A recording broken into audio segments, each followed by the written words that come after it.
There's a specific kind of resentment you feel when someone takes you for granted. It's the feeling that they want all the benefits of being with you without any of the responsibility. You feel it in your body, that anxiety that builds when their words say you are a priority, but their actions make you feel like you're an afterthought. You end up confused, questioning yourself, and wondering if you are asking for too much. Hello friends, my name is Maria, and for almost 20 years, I thought I was asking for too much from people who took me for granted. And I'm here to tell you that their bad behavior is not your fault. It's a toxic pattern. So in this video, I'd like to talk about the 7 red flags that someone displays when they are not about to make you a priority in a relationship. We'll talk about why people like this freak out when they finally realize their mistake once you confidently decide to walk away, and finally make them regret the day they ever took you for granted. Red flag number 1. The person you're dating begins to relax a little bit and suddenly they're not treating you quite as well as they were when they very first met you. And I'm going to use a real world example that happened to me last week, where I finally got fed up and walked out on a guy that I had been seeing for a couple of months. And even though it was not a romantic relationship, if you stick with me, trust me, as we go through this, you will recognize that all of these toxic patterns are the same, regardless of the relationship dynamic. So, I went to a gym whose business model is interviewing clients, and they try to pair you with the best trainer, like a matchmaker, if you will. They paired me with a trainer, our personalities clicked, and he really showed up as a good gym partner in the beginning. But it doesn't take long for him to begin to be late to our sessions. 10 minutes here, 15 minutes there. And through getting to know him, I guess it was kind of a running joke, like he'd show up late and all of his friend trainers would be like, oh, hey, there he is, late for a client again. And then he'd giggle and be like, yeah, it's kind of always a problem I've always had an issue being late. But don't forget, people like this, they made a choice to show up with their best behavior in the beginning. And they are making a choice to drop the ball now. And just because someone's honest about their flaws doesn't mean they aren't flaws. But because we all have flaws, you have to decide, preferably before you begin to meet people, what you can live with. I decided I could live with 10 minutes. I liked him, the sessions were fun, and I didn't feel like 10 minutes was worth ditching him over. Boundaries and deal breakers should be custom tailored to what's comfortable for you. Red flag number 2. We are only on red flag number 2, people. They seem to be more considerate of other people. We all know what it's like to be with someone who's constantly on their phone, but they only sporadically answer your messages. It sure doesn't feel considerate or feel like you are being prioritized. For example, my trainer would interrupt our sessions always like, hang on, I just need to answer this text. But whenever I would text him about the following week's schedule, it would take him days to answer me back. Why does everyone else's text take the priority, which actually hinges on red flag number 3? They don't seem to acknowledge that you also have a life. Everything is always on their terms.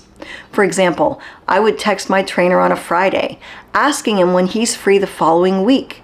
And he would wait until like the following Thursday and shoot me a message like, hey, are you free to train tomorrow morning? When someone sees you as a priority, they don't ignore your texts or expect you to drop everything last minute and meet them only when it's convenient for them. Red flag number 4. Now this red flag we are all familiar with. Nothing bad that has ever happened to them has ever been their fault. This one is easy to spot. All you have to do is get to know them a little bit and ask them a couple of questions about their past relationships, and then listen. It became clear very quickly, listening to my trainer speak, every time he lost a client or talked about losing a past client or even talked about fights with his girlfriend. It was always the other person's fault. They are just totally unreasonable or acting crazy. And yet it was becoming more and more apparent he's super flaky. He doesn't treat people with a lot of respect, and his clients weren't getting what they were paying for. When you consistently show up and invest in a relationship, it's easy to spot the ball droppers who will always end up blaming you for their problems. Never taking accountability is self-sabotaging behavior. It's not your fault. It's their pattern. Red flag number 5. They don't feel present when they're with you. Other things in life always seem to be a priority. Well, my trainer got a case of the good old greener grass syndrome. He pursued a side job, which was taking all of his attention. And now, when I showed up to train, even though I was still showing up on time and investing just as much as I was in the beginning, he's showing up super late. And the excuses got dumber and dumber. One day, he showed up 30 minutes late without a courtesy text, claiming that he couldn't get there on time because he couldn't get his dog to go to the bathroom. And that was the first time I was like, I don't think this relationship's gonna last much longer. And I didn't think about it until after I wrote this episode, but I was kind of reminded about people who are really being consistently neglected in relationships. They always end up yelling about the animals, like, you treat the dog better than me. And it's because these toxic relationships are all the same. I mean, you do feel like everything and everyone else is more of a priority. They really aren't present. And once my trainer landed this side job he thought was going to answer all of his hopes and dreams, he began taking calls, answering texts, and even sitting on Zoom meetings during our session. It got to the point where even when I was there with him, I might as well have been training myself. And while yes, I can train on my own, we can all do these things on our own. It's not what you signed up for when you got together. And remember, they made an agreement to be there with you. I would like to take a moment for those of you who are like, oh my gosh, I would have fired him immediately. I hear you, but relationships don't happen in a vacuum, and I am sure everyone here can relate when I tell you that when he was showing up and being present because he was still doing that, intermittently, we were having a blast. He would remember things I told him about my life, which always makes you feel good. And the fun we were having when we were there together, it was helping me get through the really tough workouts. And it's kind of like when a new relationship, all that dopamine feels like it's helping you push through the monotony of your life. It's hard to walk away from. And it's natural to just say, oh, well, they're kind of going through a busy time with things right now, and sort of hope that it'll get better. But red flag number 6 is what tells you why these good times are not enough to be worth sticking around for. So red flag number 6, you begin to feel anxious before you even meet up with them. I noticed that I started feeling anxious and agitated before our sessions together, when we weren't even together. I was getting anxious because I didn't know if this would be a good session where he was present or a blah session where he made everything else a priority. I felt agitated because my mind was already expecting that I wasn't going to be made a priority. I was anticipating to be disrespected and leaving the meeting feeling like I wasn't getting what I was investing into. The thing that became the true beginning of the end deal breaker for me was this agitation I was feeling was bleeding into the rest of my life, because I would wake up on days that I was supposed to meet him and my temper would be a little shorter. Toxic relationships will bleed into every aspect of your life. And then you're just pissed and complaining all the time, and it's not worth it.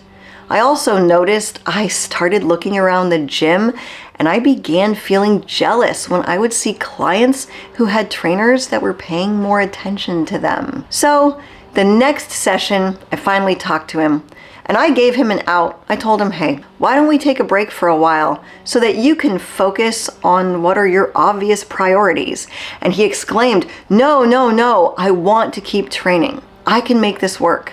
He told me that the side job wasn't actually as great as he imagined, and get this, he didn't like all of the responsibility, even though he had pursued it. And he hated that his manager held him accountable for flaky behavior. But in true self-saboteur form, none of this was his fault. His boss was just crazy. So he was already thinking about quitting, and he doubled down on insisting our sessions were something he did not want to lose. And the very next session, He stood me up completely. He didn't even remember that we had a session scheduled that day until he showed up the next day and I wasn't there. You see, he made a mistake and he thought that we were meeting the day after. Now, you could argue that, hey, it was a mistake. And I am using a trainer for the purposes of this video, but you and I both know that when you are dating someone and you are valuing them and they're important to you and you're really excited about them, you don't forget when you are meeting them. You're practically counting the days. So, red flag number 7, they say they want you and they blow you off. And for me, this was the last straw because I am tired of getting the short straw in relationships where I am showing up and giving it my all. And what was interesting is my body knew it before my brain did.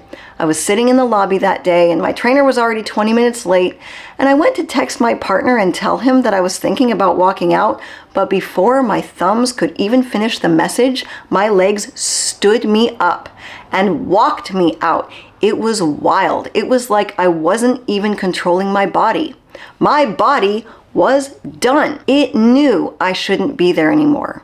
You don't owe people like this anything. And if you really want them to notice your absence, regret taking advantage of your kindness, regret losing your investment in the relationship, regret not prioritizing you, then when they display unacceptable behavior, I challenge you to break your pattern of telling people who know exactly what they are doing why they're hurting you so much, and say nothing. Tell them with your actions, not your words, how the way they are treating you is not okay, and you'll be just fine without someone like them because they do know what they are doing. Remember, they chose to do all of the thoughtful things in the beginning. I walked out and I went across the street and I trained at a different gym and I was just fine.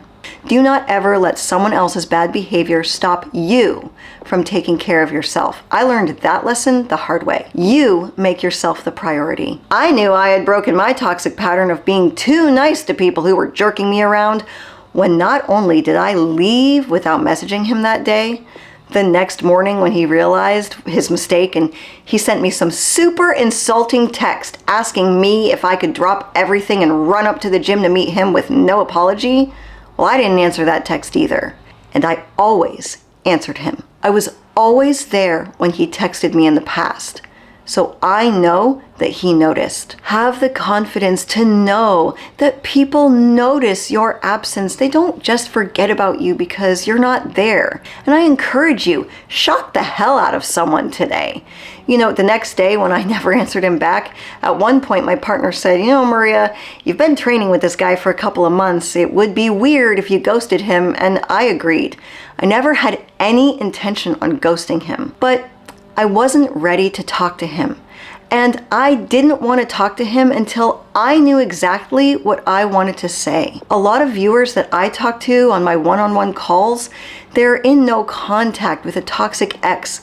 And one big question we cover is, what do I say if my ex texts me? Anything you want. And don't feel pressured to answer them right away if you choose to answer them at all. You don't have to answer them until you are good and ready. That's what they do, and that's what you always forget. You forget about you. You have every single freedom they do. It is all about choices. And if you need help on your no contact journey, I will link my information in the description below. Anyway, later that evening, I texted my trainer and I told him I was choosing not to go forward together. And he started freaking out, saying he felt awful about it. And yeah, I'll bet he did. Because apparently he quit on that side job. And because of his recent behavior, a lot of his other clients had already ditched him. He told me he would be willing to make up the session anytime I wanted because he needed to make it work. Make it work with someone else. You know, it's not our job to fix their problems or teach people how to show up and maintain their relationships. And no, they're not always bad people, but listen to your body and your anxiety telling you they aren't a right fit for you. But I know feelings get involved and we feel stuck, but here are the 2 things that saved me and could save you from getting stuck in never-ending toxic loops. And this is important because you and I might always feel a little chemistry with people who seem like they're avoiding fully being with us. So, number 1, I was able to exit this situation because I have had relationship experience with other trainers. So I already knew the patterns of good trainers, and this helps me sniff out the disappointing ones, the ones who don't reciprocate your investment and energy. Also, because I've had good trainers in the past, I know good trainers exist, and it keeps me from that scarcity mindset that lies and says I'll never be able to find any better than him. But what if you don't have a lot of relationship experience or good experiences with other partners? Well, that's why this next point is crucial. A few years ago, when all of my relationships were crashing and burning, I decided to break my toxic patterns.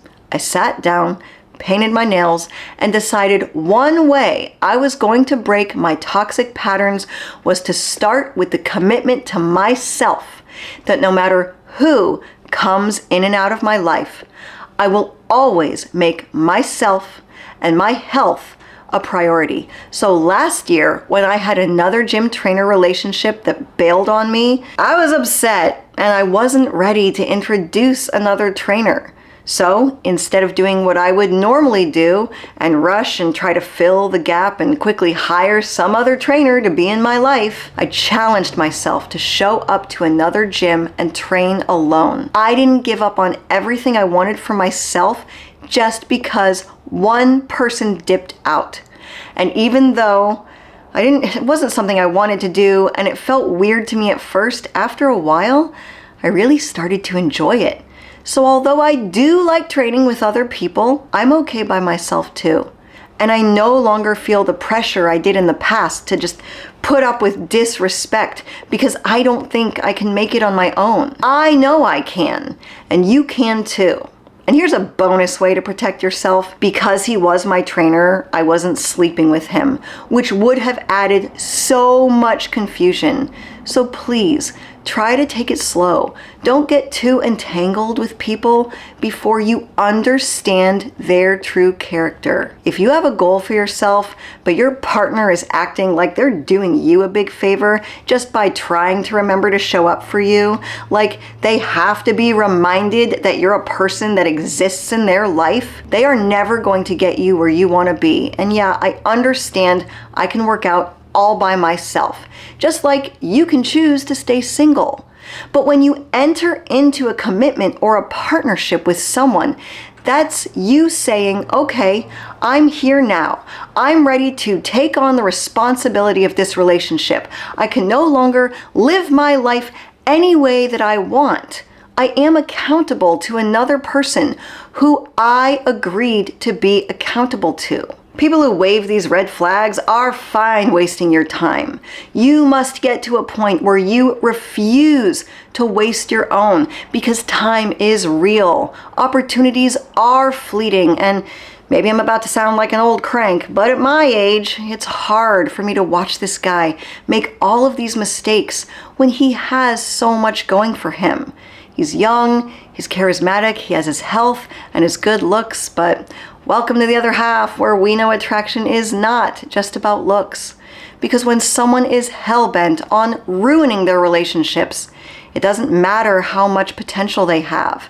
And it's not your job to stick around and take their crap because you feel bad. I certainly remember telling myself like, oh, he needs me because no one else will put up with him. Yeah, there's a reason for that. Don't feel guilty walking away from people who are disrespecting you.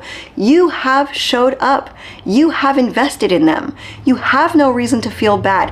And sometimes people have to make big mistakes and lose things that matter in order to learn. And maybe one of those things is going to have to be losing their relationship with you. Too bad for them. I believe that people like this are sorry. I believe that they would be more than happy for you to just forgive them and start up getting together again like nothing ever happened.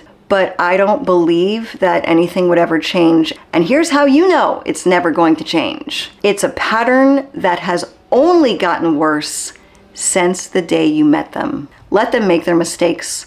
Let them regret losing you. Promise me, you will listen to what your body is telling you. Not just any promise.